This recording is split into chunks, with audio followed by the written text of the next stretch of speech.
Welcome sa aking YouTube channel, and for today's video, meron naman ulit akong gustong i-share sa inyo about sa aking BillEase account. So ngayon kasi guys, papakita ko sa inyo na 7,000 na yung aking credit limit or available na pwedeng gamitin dito kay BillEase. So kung paano ko ba to na-avail guys, or paano ko ba nagagawa or napataas yung aking account. So paano yan guys, ay watch nyo muna yung aking mga videos about GCash na konektado rin kay BillEase at kung ano pang pwede magawa kay GCash. So may connection din siya kay BillEase kung paano ko siya nagagamit. So ngayon ay nagulat na lang kasi ako guys, one time na nag-open ako ng BillEase ko at from 4,000 ay naging 7,000 na yung aking limit. So, ito guys, meron akong playlist din kay BillEase kung paano ako nakapag-convert into cash, yung kasama siya sa aking top list ng best loan, at kung paano ako nagbabayad ng loan dito kay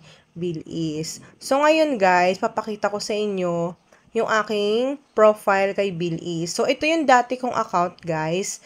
Ito yung nag-i-start pa lang ako kay BillEase. So, na-approve ako ng 4,000.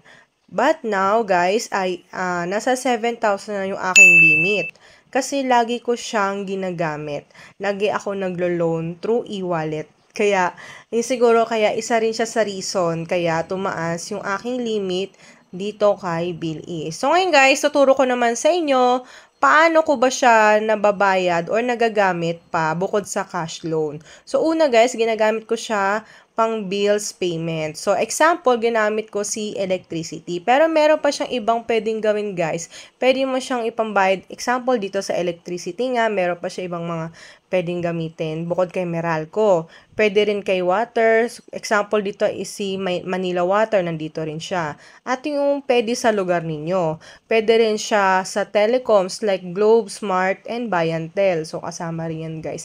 Pwede nyo gamitin si BillEase pambayad dito sa mga bills ninyo. Sa government, merong SSS, Pag-ibig, NHA, MMDA, PhilHealth, SSS Contribution, PSA, and Pag-ibig. So, meron yan dyan. Then, kung sa toll, andito rin yung Easy Trip, yung RFID. Madalas gamitin to ng mga bumabiyahe sa NLEX. So, pwede rin dito gamitin kay BillEase. Ano pa? Pwede rin sa internet or cable TV like Signal, Sky, Converge, Cable Link. Yan, pwede rin natin siyang gamitin dito kay BillEase. So, ano pa nga ba pwede natin gamitin pambayad dito kay BillEase? Meron pa sa insurance o kung mga nagbabayad ng insurance, pwede sa Manulife, Aya, Manila Memorial, Phillips Insurance, Sun Life, yan. Ang dami guys, ang dami natin pwedeng paggamitan dito kay BillEase. So, ngayon guys, nagbayad ako kay Meralco. Then, after that, ilalagay nyo lang yung account number and then yung amount na babayaran. So, example, dito, yung account number is yung CAN dun sa Meralco bill natin. So, after nyo mailagay guys, then yung total amount, pindutin lang natin yung next.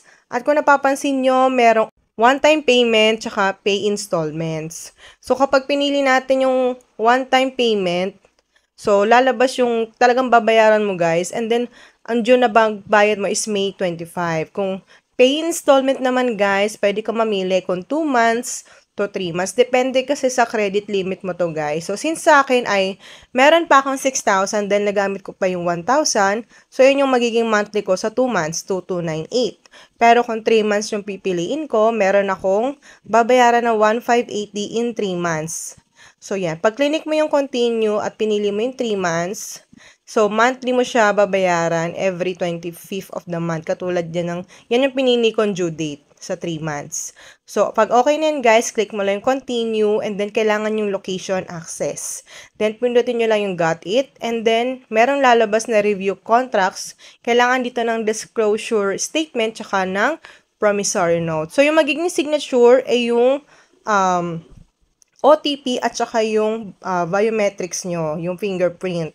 Then, after nito guys, kapag approved na, so, ayan, hooray! Your request is now being processed. So, pwede nyo nang tignan yung schedule guys. Makikita nyo dyan na approve na. And then, mag-i-start na kayo magbayad in the next month.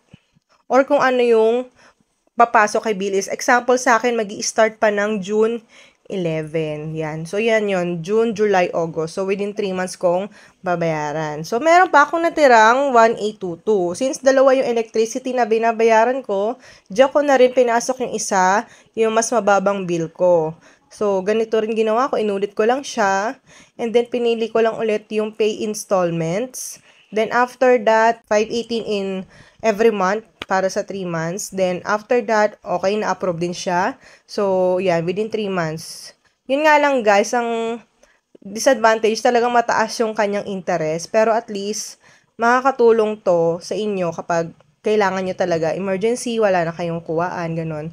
Pero this time, ayan, kung napapansin nyo, meron pa akong Gcash e-wallet na loan and then dalawang Meralco. Yan. So, ganyan yung ginawa ko, guys. Kasi, nakulangan lang ako last time. Kaya, trinay ko lang si Bilis. Saka guys, be responsible sa pagbabayad natin dito sa mga ginagamit natin na apps when it comes to loans para di tayo mabaon sa utang at hindi tayo may stress. Make sure na mababayaran din natin ito guys para good debt ang lalabas sa atin, hindi bad debts.